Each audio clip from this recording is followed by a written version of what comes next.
প্রথম প্রশ্ন করেছেন এক ভাই ভারত থেকে, বলছেন আসসালামু আলাইকুম শেখ। ওয়ালাইকুম আসসালাম রহমতুল্লাহ। আমাদের বাড়ির একজনকে জিনে অনেক বিরক্ত করে, তাই আমার পরিবারের লোক বিদাতি মোল্লাদের কাছে বাড়ি বেঁধেছে। বিদাতি মোল্লাগুলি কিছু লিখে বাড়ির 4 কোণায় 4টা ভাঁড় পুঁতেছে। আমি যে ঘরে থাকি সে ঘরে একটি ভাঁড় পুঁতেছে। আল্লাহ হেদায়েত করেন। আমি সেটাকে তুলে ফেলতে চাইছি, কিন্তু আমার আব্বা সেটা তুলতে দিচ্ছে না। এখন আমি কি করব? দোয়া করেন আল্লাহ রাব্বুল আপনার বাপ মাকে, পরিবারের সদস্যদেরকে আল্লাহ হেদায়েত দান করেন এবং শিরক বিদআত মুক্ত হওয়ার তৌফিক দান করেন। বাড়ি বন্ধ করার বিষয়টি হয় শিরক, বড় শিরক, আর না হলে তাতে বিদআত অবশ্যই। জি, কারণ কোরআনে বা হাদিসে এমন কোনো দলিল নেই, যেই দলিল প্রমাণ করে বা তদবির নেই যে সেই তদবিরগুলি বা আপনার পদ্ধতিগুলি অবলম্বন করে বাড়ি বন্ধ করা যাবে, এমন কিছু নেই।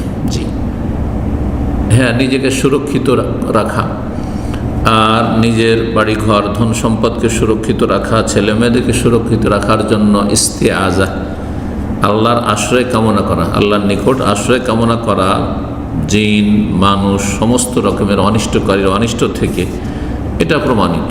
যেমন আউযু বিকালিমাতিল্লাহি তাম্মাতি মিন শাররি মা খালাক, যদি কেউ কোনো জায়গায় বলে যতদিন সেখানে অবস্থান করবে কোনো কিছু তার ক্ষতি সাধন করতে পারবে না। এইরকমই ছেলে মেয়েদেরকে বদনজর থেকে বা জিন এবং মানুষের অনিষ্ট থেকে রক্ষার জন্য, সুরক্ষিত করার জন্য ওইযুকা বিকালিমাতিল্লাহি তাম্মা, ওইযুকুম বহু বচন, বিকালিমাতিল্লাহি তাম্মা মিন কুল্লি শাইতানি ওয়া হাম্মা মিন কুল্লি আইনিল লাম্মা, এগুলো ঠিক আছে। আজকার, জিকির আজকার আছে, দোয়া আছে, কিন্তু ভাঁড় পুঁতে রাখবে আর সেই ভাঁড়ে অবশ্যই কোনো শিরকি কালাম রয়েছে অথবা বেদাতি কথা রয়েছে, ইসলাম বিরোধী কথা রয়েছে।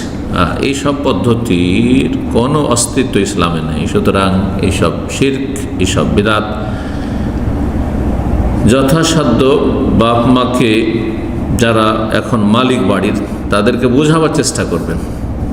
যদি তারা না বুঝে আর আপনি অপারগ, তাদের সাথেই থাকতে হচ্ছে, তাহলে নিরুপায়।